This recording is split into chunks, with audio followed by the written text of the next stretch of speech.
Well, it's that time of the year again this year. Stihl's taking another price increase. If you're not sitting down, just go ahead. I did a video back in July, and they had taken a substantial increase, and I was like, okay, is this a cost of living increase for Stihl, or was this preemptive tariff increases? I was wrong. that was a little bit of both, I guess. And now we have true tariff-driven price increases from Stihl. Let's take a look around the shop. Okay, so I'm gonna beat on Stihl a little bit today, but yeah, these are my personal saws. I got a 400.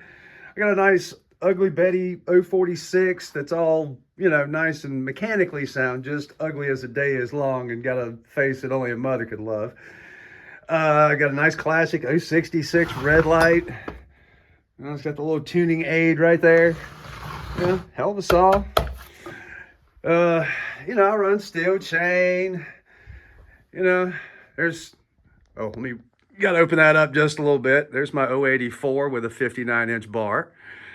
I got a banner in my shop. Stihl. I got a couple other Stihls over here that belong to me.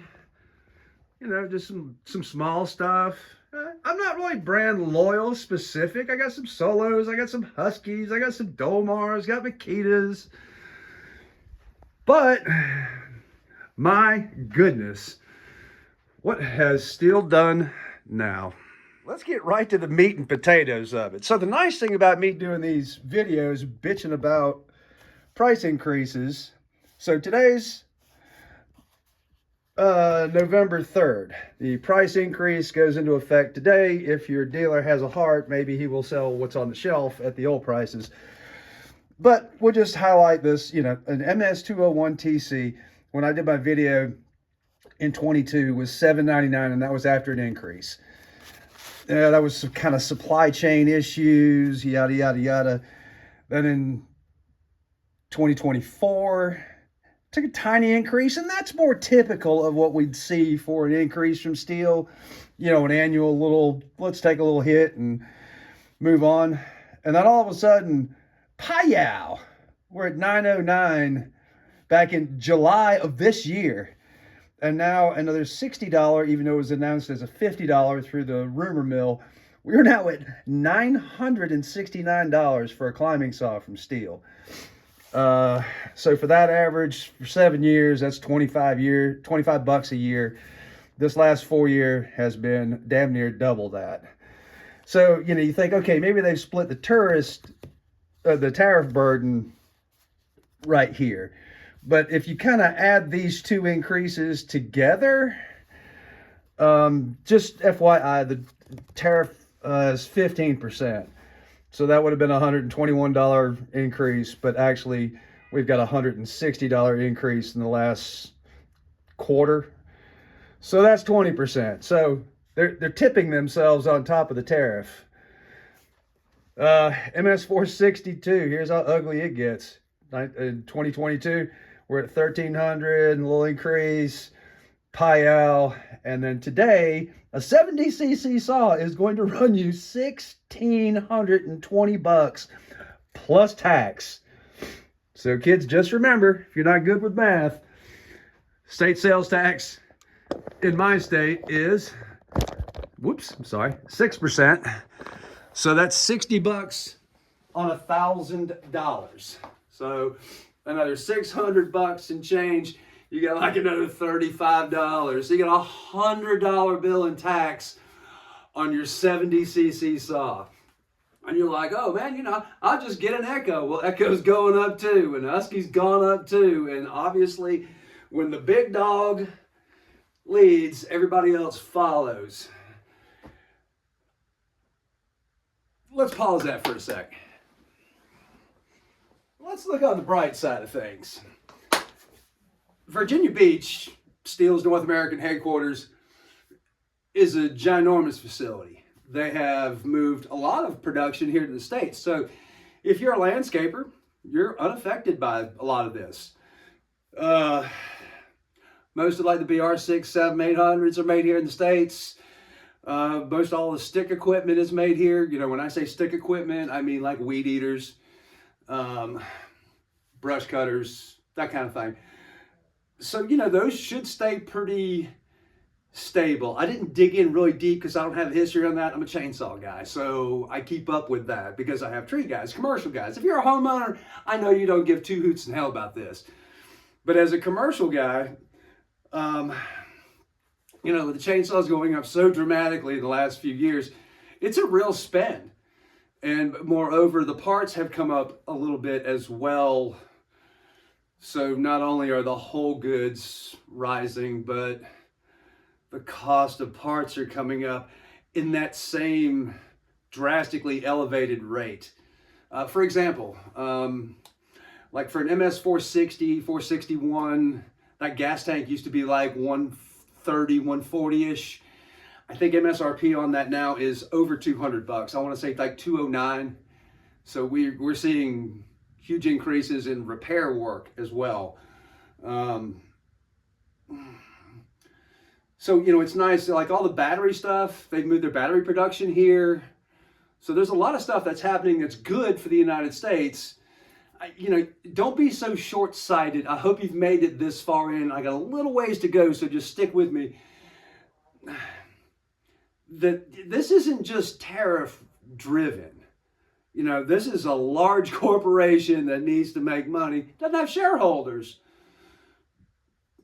But this is a large corporation that is profit-driven. So just keep that in mind. You know, when you see that trend, we didn't just wake up one day and all of a sudden a 462 was, you know, $1,750 out the door with tax, $1,800, whatever.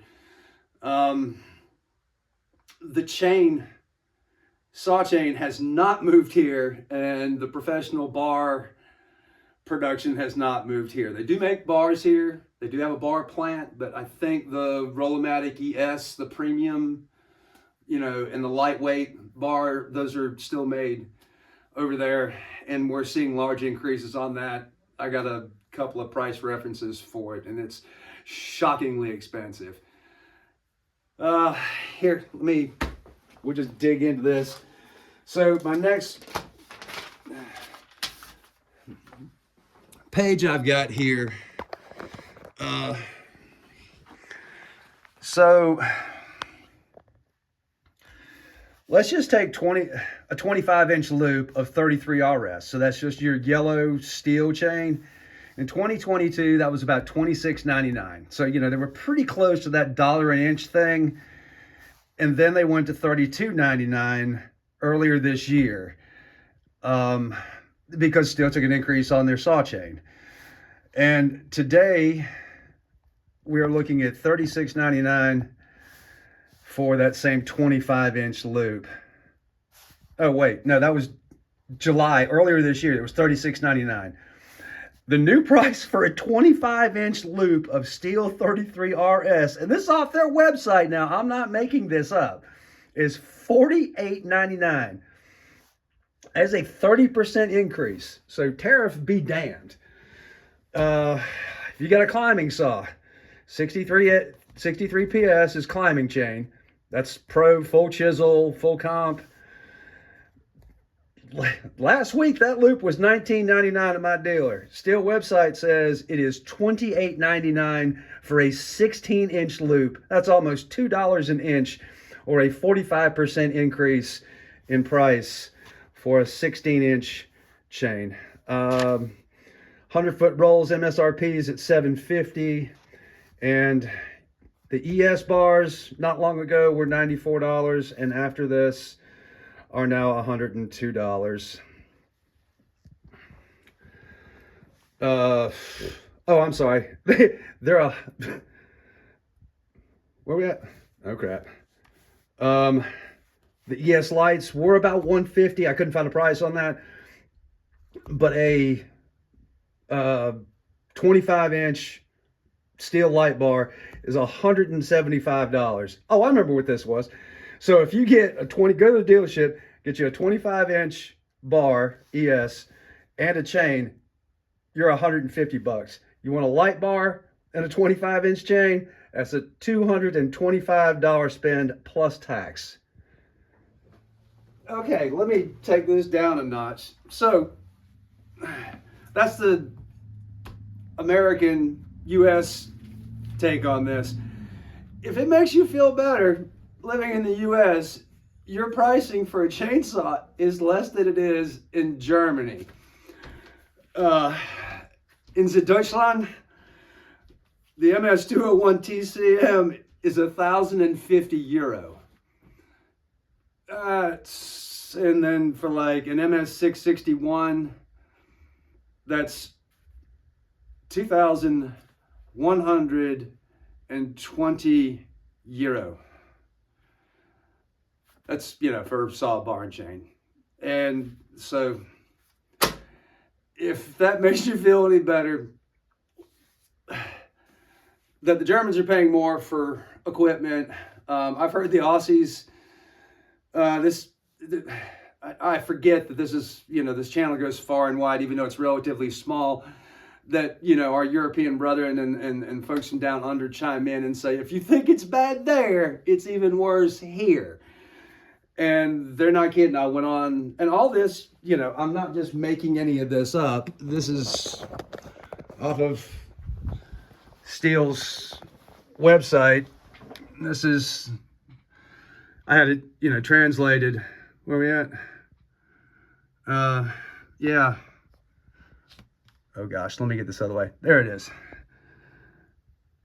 That's a number.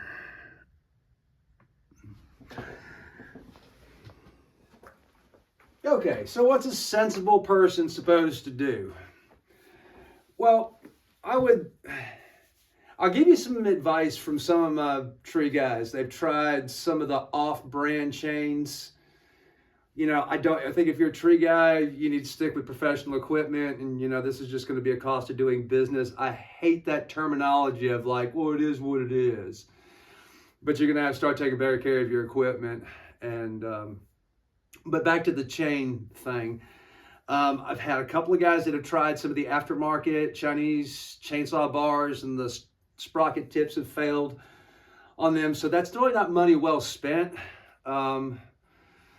Oregon, I can't wait to see what they do. I'm sure they're going to follow. They've taken some massive increases, and they've moved a lot of production off to, like, I think Vietnam or South Korea, one of the two. They've got a jumbo plant there, and I did a whole other video on that. I know I bounce around a lot, and you forgive me. If you're a regular, you understand that I can get lost. There are very few values out there in saw chain. Some of the notch stuff I've heard doesn't really cut that well. I had a customer buy a bunch of it, and they were not happy with it at all. Archer, I hear the same thing. I mean, it's decent, but people are like, well, for the price, it's okay. It's not like they don't like the chain. It doesn't cut as good as Stihl, Oregon, and Husky. So that kind of trade-off doesn't do well. If it doesn't really cut that good and doesn't sharpen up that good, then, are you really saving money? I don't know where this goes. I